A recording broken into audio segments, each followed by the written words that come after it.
Hello, darkness, my old friend. I've come to talk with you again,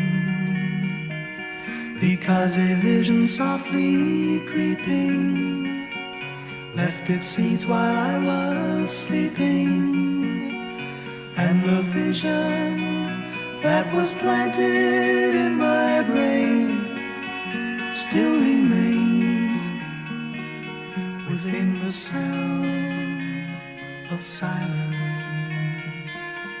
In restless dreams I walked alone,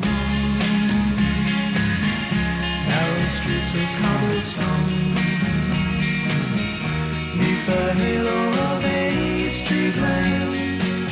I turned my collar to the cold and damp, when my eyes were stared by the flash of a neon light that split the night and touched the sound of silence. And in the naked light I saw 10,000 people, maybe more,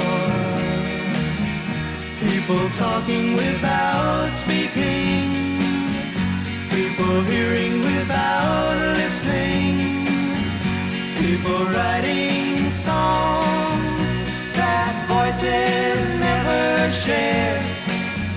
No one did disturb the sound of silence. Fool, said I, you do not know,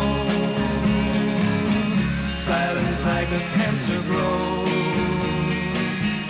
Hear my words that I might teach you, take my arms that I might reach you, but my words like silent raindrops fell and echoed in the well of silence. And the people bowed and prayed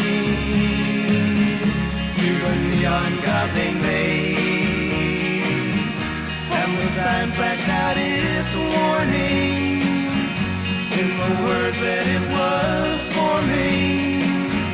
And the sign said the words of the prophets are written on the subway walls, the tenement halls, whispering sounds of silence.